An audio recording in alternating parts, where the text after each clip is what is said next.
Salut à tous. Alors je vous propose de vous retrouver aujourd'hui dans cette vidéo autour du thème de la trigonométrie et des inéquations trigonométriques. Donc là je m'adresse en fait aux élèves de première en spécialité maths, mais exactement de la même façon aux terminales qui pourront en avoir besoin en révision, mais aussi au cours de leur étude de fonctions trigo, car cette inéquation qui vous est proposée ici pourrait très bien intervenir dans le cadre de l'étude de signes de dérivée. Alors, petit rappel avant de se lancer dans la résolution de cette inéquation trigo, qu'est-ce que c'est que ces deux cercles qu'on a tracés, le cercle trigonométrique? Le cercle trigonométrique, on s'est déjà appuyé sur une vidéo autour des inéquations trigo sur le cosinus. Bien là, je vais faire un petit rappel quand même. Le cercle trigo, c'est le cercle de centre O et de rayon 1 que l'on place dans le repère OIJ orthogonal. Donc en fait, votre cercle trigo est un tout petit cercle qui est centré en haut l'origine et dont les angles sont orientés dans le sens inverse des aiguilles d'une montre qu'on appelle sens trigonométrique ou sens positif. Alors je vous propose de regarder cette inéquation proposée et dans un premier temps, simplement de vous dire que lorsque vous avez cette inéquation qui est sous cette forme, vous devez tout d'abord la modifier pour chercher à isoler le sinus. Donc on isole le sinus de façon relativement simple, ce qui me donne sinus x strictement plus petit que racine de 3 sur 2. Donc évidemment, dans vos inéquations trigo, il faut s'attendre à ce que vous ayez les valeurs 1/2, racine de 2 sur 2 et racine de 3 sur 2 qui interviennent essentiellement. Donc là, pour tous ceux pour qui ça n'est pas évident, les valeurs des angles sur le cercle et les valeurs des cosinus et sinus pour les valeurs particulières, je vous invite à reprendre votre cercle trigonométrique et à faire un petit bilan de ça. Vous devez le connaître par cœur. Alors, commençons par identifier la valeur racine de 3 sur 2 pour le sinus et on rappelle que le sinus se lit sur l'axe des ordonnées. Alors, racine de 3 sur 2, hop, c'est ici. Donc, on vient repérer cette valeur-là, puis on fait de même ici.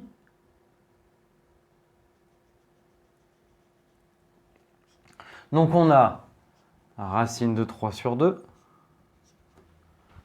racine de 3 sur 2, et on vient repérer les angles selon les intervalles.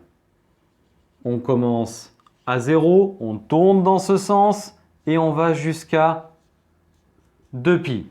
Ici, on commence à cet endroit, en moins π, on va dans ce sens, et on arrive ensuite en π. Puis, on va maintenant repérer ce qui correspond à l'intervalle pour lequel nous cherchons les solutions de cette inéquation. C'est-à-dire quand est-ce que le sinus est strictement plus petit que racine de 3 sur 2. Ce qui correspond à cette partie-là sur l'axe des ordonnées. Et même chose ici, cette partie-là sur l'axe des ordonnées. Donc maintenant, regardons dans notre premier cercle, c'est-à-dire dans l'intervalle 0,2π, où sont les solutions. Donc, on commence en 0. Toute cette partie-là est solution puisqu'elle fait référence à des sinus qui sont plus petits que racine de 3 sur 2, jusqu'à atteindre cette valeur. Et cette valeur, à quoi correspond-elle? Elle correspond à π sur 3. Puis ensuite, toute cette partie-là n'est pas solution puisqu'elle donne des sinus qui sont au-dessus. On arrive à cette valeur qui correspond à 2π sur 3.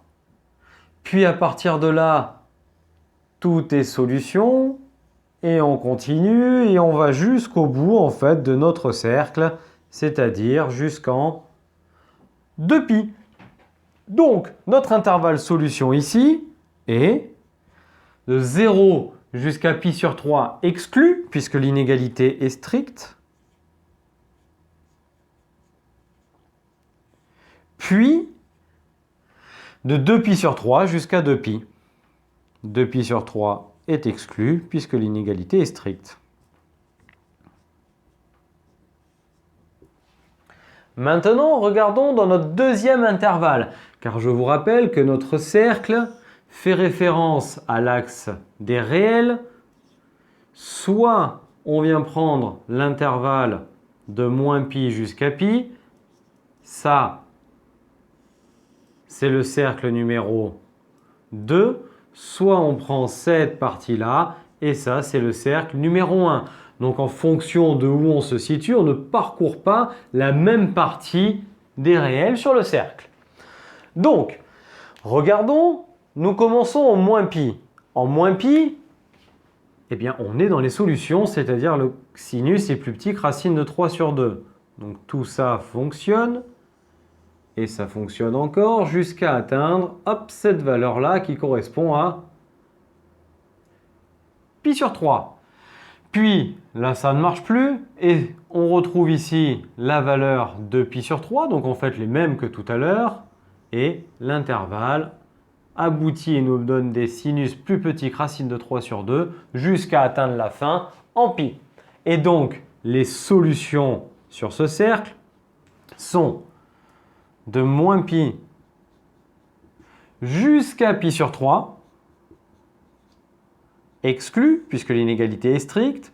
Union, même remarque, on exclut ici, de pi sur 3, jusqu'à atteindre la valeur pi. Et en pi, la valeur est prise, donc on prend la valeur de pi.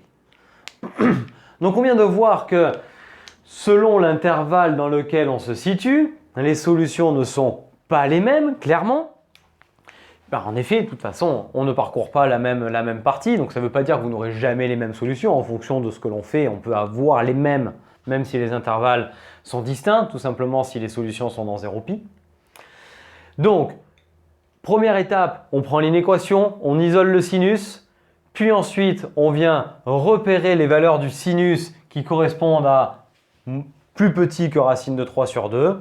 Et on vient parcourir le cercle du point de départ qui est 0 jusqu'au point d'arrivée qui est 2pi, ou alors de moins pi jusqu'à pi. Et on regarde les parties du cercle qui correspondent aux solutions et on met ensuite les solutions de notre inéquation. Donc j'espère que vous êtes arrivé à comprendre un petit peu mieux ce thème sur la trigonométrie.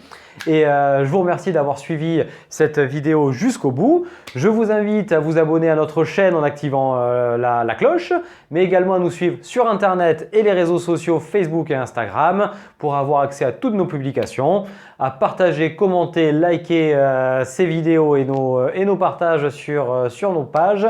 Et d'ici à la prochaine vidéo, je vous souhaite à tous une excellente journée. Je vous dis à très bientôt. Allez, ciao tout le monde!